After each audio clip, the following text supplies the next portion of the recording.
ಮೊದಲೆಲ್ಲ ಸಾಲ ತಗೋತಾ ಇದ್ರೆ ಮನೆಯ ಒಬ್ರು ಸಾಲಗಾರರಾಗ್ತಾ ಇದ್ರು. ಆದ್ರೆ ಇವತ್ತು ಪರಿಸ್ಥಿತಿ ಏನಾಗಿದೆ ಅಂದ್ರೆ ಸಾಲ ತಗೊಂಡ್ರೆ ಮನೆಯಲ್ಲಿರುವಂತಹ ತಂದೆ ತಾಯಿ ಮಕ್ಕಳು ಎಲ್ಲರೂ ಸಾಲಗಾರರಾಗ್ತಾರೆ. ಇದಕ್ಕೆ ಕಾರಣ ಯಾರು?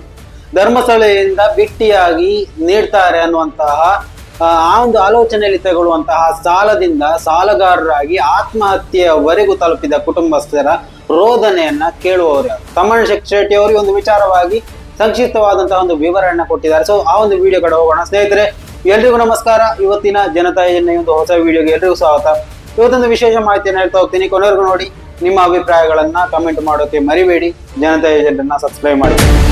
ಸ್ನೇಹಿತರೆ, ದಕ್ಷಿಣ ಕನ್ನಡ ಜಿಲ್ಲೆಯಲ್ಲಿ ಪ್ರತ್ಯೇಕವಾಗಿ ಇವಾಗ ಒಂದು ವಾರಗಳ ನಡುವೆ ಏನು ಸೌಜನ್ಯ ಪರ ಹೋರಾಟಗಾರರ ಮೇಲೆ ಹಲ್ಲೆ ನಡೆಯಿತು. ಜಯಂತ ಟಿ ಅವರು ಇರ್ಬೋದು ಅಥವಾ ಸಂಚಾರಿ ಸ್ಟುಡಿಯೋ ಇರ್ಬೋದು, ಏನು ರವಿ ಶೆಟ್ಟಿ ಅವರು ಇರ್ಬೋದು, ಇವರ ಮೇಲೆ ಏನು ಸಾಮಾಜಿಕವಾಗಿ ಒಂದು ಮನವರಿಕೆ ಮೂಡಿಸುವ ಉದ್ದೇಶದಿಂದ ಏನು ಇವರು ಕಾರ್ಯಾಚರಣೆ ನಡೆಸ್ತಾ ಇದ್ದು, ಅವರ ಮೇಲೆ ಏಕಾಏಕಿಯಾಗಿ 50 ತಂಡಗಳ ಒಂದು ಜನರ ಒಂದು ಗುಂಪು ಏನು ಹಲ್ಲೆ ನಡೆಸಿತು. ಆ ಒಂದು ಹಲ್ಲೆಯ ನಂತರ ನಿರಂತರವಾಗಿ ಒಂದು ಪತ್ರಿಕಾಗೋಷ್ಠಿ ನಡೀತು. ಮಾತ್ರವಲ್ಲ, ಇವತ್ತೊಂದು ಮಾಧ್ಯಮಗಳಿಗೆಲ್ಲ ಸಮಾಜದ ನಡುವೆ ಒಂದು ತಿಳುವಳಿಕೆ ನೀಡುವ ಉದ್ದೇಶದಿಂದ ಒಂದು ಏನು ವಿಡಿಯೋವನ್ನು ಹೊರಗೆ ಹಾಕಿದ್ದಾರೆ. ಮಹೇಶ್ ಶೆಟ್ಟಿ ತಿಮ್ಮರೋಡಿ ಅವರು, ತಮ್ಮಣ್ಣ ಶೆಟ್ಟಿ, ಆಮೇಲೆ ಗಿರೀಶ್ ಮಠಣ್ಣ ಅವರ ಜೊತೆಗೆ ಸೌಜನ್ಯ ಪರ ಅನೇಕ ಹೋರಾಟಗಾರರು ಭಾಗಿಯಾಗಿದ್ದು. ಸೊ ಆ ಒಂದು ವಿಡಿಯೋದಲ್ಲಿ ತಮ್ಮಣ್ಣ ಶೆಟ್ಟಿ ಅವರು ಒಂದು ಉಪಯುಕ್ತವಾದಂತಹ ಒಂದು ಮಾತನ್ನ ಹೇಳಿದ್ರು. ಆ ಒಂದು ಮಾತು ಸಮಾಜದಲ್ಲಿ ಜನರಿಗೆ, ಅಂದ್ರೆ ಒಂದು ಕುಟುಂಬದಲ್ಲಿ ಮೊದಲೆಲ್ಲ ಸಾಲ ತಗೊಂಡಿದ್ರೆ ಕೃಷಿಗೆ ಇರ್ಬೋದು ಅಥವಾ ಮನೆ ಕಟ್ಟಲಿಕ್ಕೆ ಇರ್ಬೋದು ಅಥವಾ ಇನ್ನಿತರ ಯಾವುದೇ ಕಾರ್ಯಕ್ರಮಗಳಿಗೆ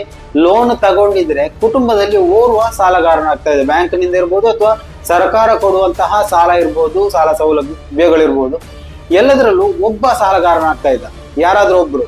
ಆದ್ರೆ ಧರ್ಮಸ್ಥಳದಿಂದ ಕೊಡುವಂತಹ ಒಂದು ಸಾಲದಿಂದಾಗಿ ಕುಟುಂಬದಲ್ಲಿರುವಂತಹ ಎಲ್ರು, ಅಂದ್ರೆ ತಂದೆ ತಾಯಿ ಅಕ್ಕ ಅಣ್ಣ ತಮ್ಮಂದಿರು ಎಲ್ರು, ಕುಟುಂಬದಲ್ಲಿರುವಂತಹ ಪ್ರತಿಯೊಬ್ರು ಸಾಲಗಾರರಾಗ್ತಾ ಇದ್ದಾರೆ ಅನ್ನುವಂತಹ ಒಂದು ಎಚ್ಚರಿಕೆಯ ಮಾತುಗಳು ಒಂದು ವಿಡಿಯೋ ಮುಖಾಂತರ ಹರಿಬಿಟ್ಟಿದ್ರು. ಇದೊಂದು ವಿಡಿಯೋವನ್ನ ಸಾಮಾಜಿಕ ಜಾಲತಾಣಗಳಲ್ಲಿ ನೆಟ್ಟಿಗರು ಬಹಳಷ್ಟು ಏನು ಗೌರವದಿಂದ ತೆಗೆದುಕೊಂಡು, ಮಾತ್ರವಲ್ಲ ಸಾಕಷ್ಟು ಶೇರ್ಗಳಾಗ್ತಾ ಇತ್ತು. ಸೊ ಆ ಒಂದು ವಿಡಿಯೋ ಕಡೆ ನೋಡ್ತಾ ಹೋಗೋಣ. ಉದ್ಯಮಿನ ಫೋಟೋ, ಬೊಕ್ಕಾರ್ನ ಫೋಟೋ, ಬಡದಿನ ಫೋಟೋ, ಮಂಜುನಾಥನ ಫೋಟೋ, ಒಂಜಿ ದೀಪ, ಒಂಜಿ ಭಜನೆ ಎಂದು ಮಾತ ಮನ್ಪೇರಿ.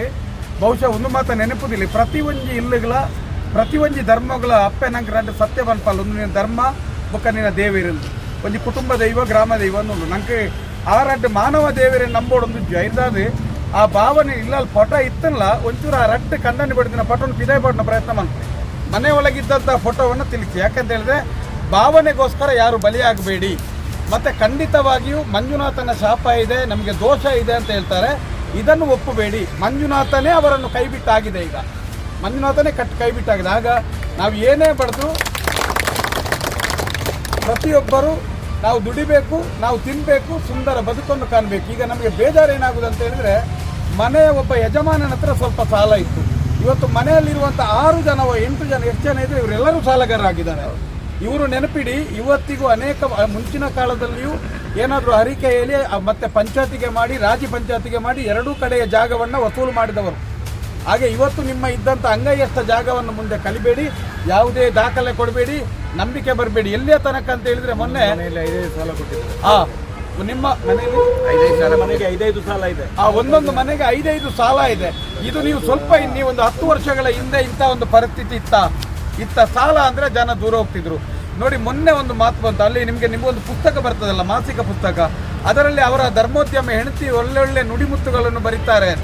ಅದನ್ನು ಬರೆದು ಕೊಡುವವರೇ ನನಗೆ ಮೊನ್ನೆ ಹೇಳಿದ್ರು. ಅದು ಅವರು ಬರೆಯುವುದಲ್ಲ, ಎಲ್ಲ ನಾನು ಬರೆದು ಕೊಡುದಂತ ಮೇಡಮ್ ನನಗೆ ಫೋನ್ ಮಾಡಿ ಹೇಳಿದ್ರು.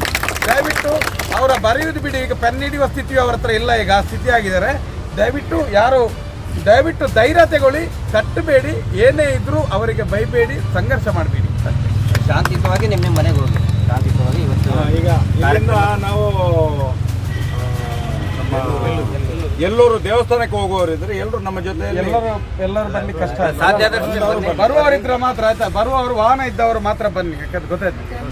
ಶಾಂತಿಯುತವಾಗಿ